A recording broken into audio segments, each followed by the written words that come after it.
Mirë se erdhët. Sot do të bëjmë një udhëtim pas në kohë. Në fillimet fare, apo jo? Po, në agimin e filozofisë perëndimore, tek mendimtarët grek parasokratik. Do përdorim kryesisht librin e Ahmet Arslanit, Historia e filozofisë. Një burim shumë i mirë. Absolutisht. Dhe qëllimi është të kuptojmë pyetjet kryesore që ata shtruan. Dhe pse, si thua, idetë e tyre ende rezonojnë sot. Është vërtet një moment kyç në histori. Imagjino pak kalimin nga mitet nga Homeris dhe Hesiodi? Tek një përpjekje për të kuptuar botën me arsye. Pikërisht. Të kuptosh natyrën themelore të gjërave, fyzis, siç e quanin ata. Dhe kjo nisi fuqishëm në Joni, në Milet, aty nga shekulli i 6 para Krishtit. Dhe figura qendrore atu është Thalesi, ai që kërkonte parimin bazë, Archen. Po. Edhe pyetja ime është, pse zgjodhi ujin?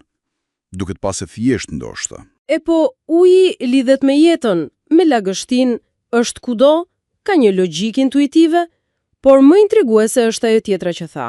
Që gjithçka është plot me perëndi. Po, pikërisht.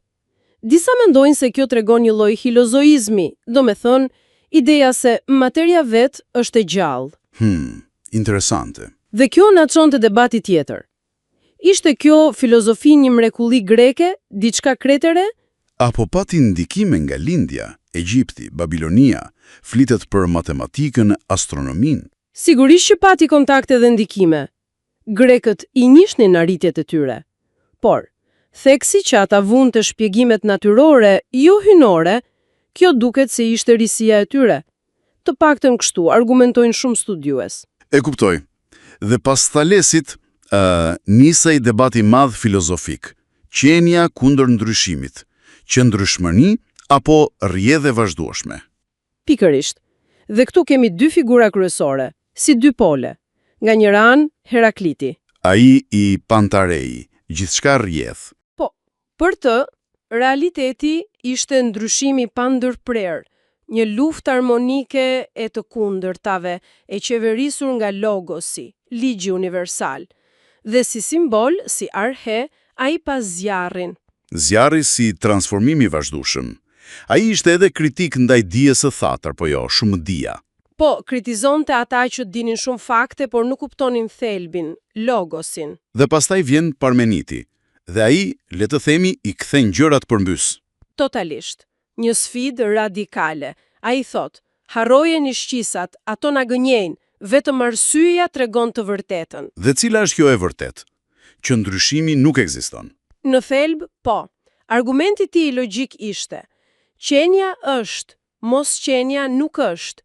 Nuk mund të mendosh ose të flasësh për diçka që nuk është, për mos qenien. Sepse po të mendosh për të, ajo bëhet diçka, një qenje. Qimi, lëvizja, boshllëku, të gjitha këto janë iluzione, sepse nënkuptojnë ekzistencën e mosqenies.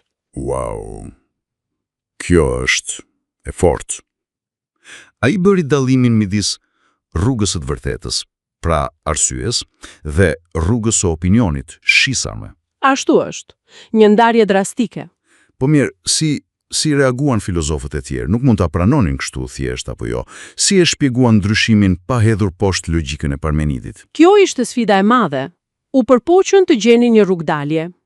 Empedokli për shembull. Ai me 4 elementet. Po, ai tha, "Okej, qenia nuk ndryshon, por nuk është një.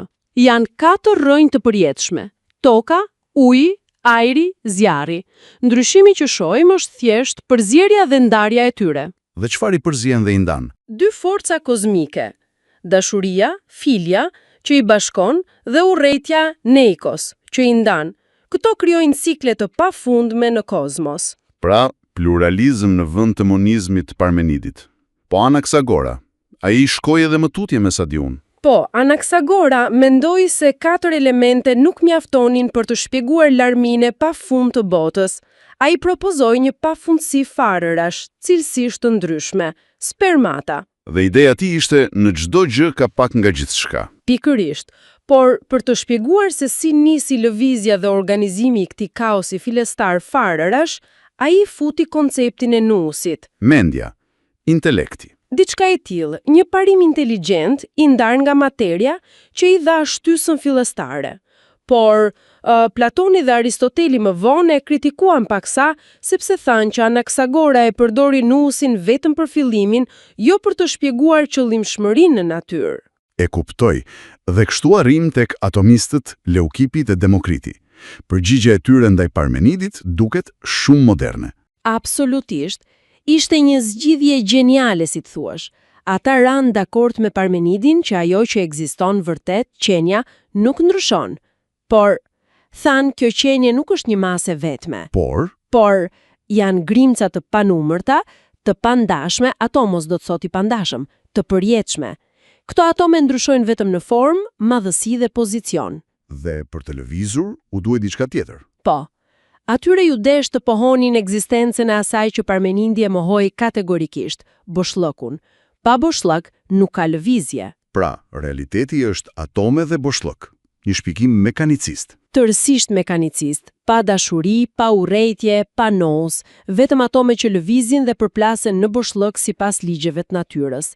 Ata bën edhe atë dallimin e famshëm midis cilësive primare dhe sekondare. Ekërisht, forma, madhësia, lëvizja e atomeve janë primare, objektive.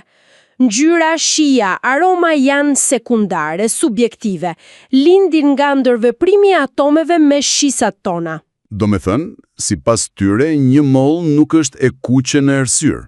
Në thelb jo, ngjyra krijohet kur drita që përbëhet nga atome pasqyrohet nga atomet e mollës dhe godet atomet e syrit ton. E mahnitshme sa thellë shkuan kaq herët. Dhe kjo trashëgimi ndihet kudo, apo jo? Thuhet se filozofia perëndimore janë shënime në fund të faqes së Platonit. Po, por vetë Platoni po dialogonte vazhdimisht me këta parasokratik. Ata vënë themelet. Dhe ndikimi nuk mbeti vetëm në perëndim.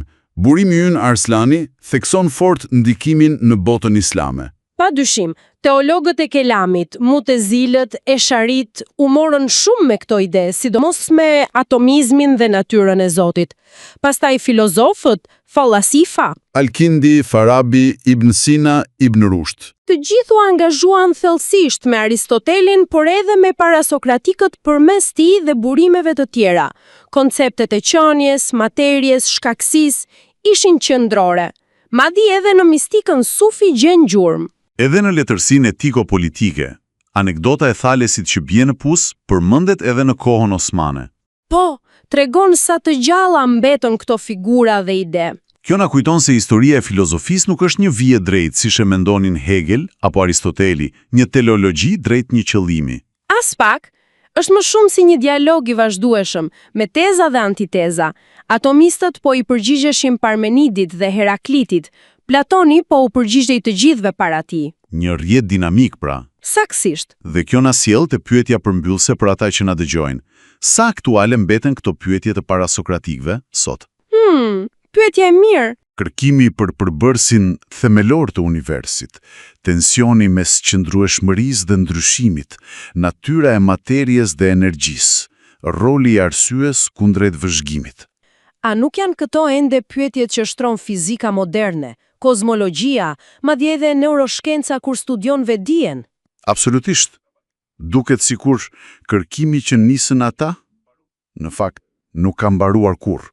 Ndoshta vetëm format dhe mjetet kanë ndryshuar. Pyetjet thelbësore mbeten.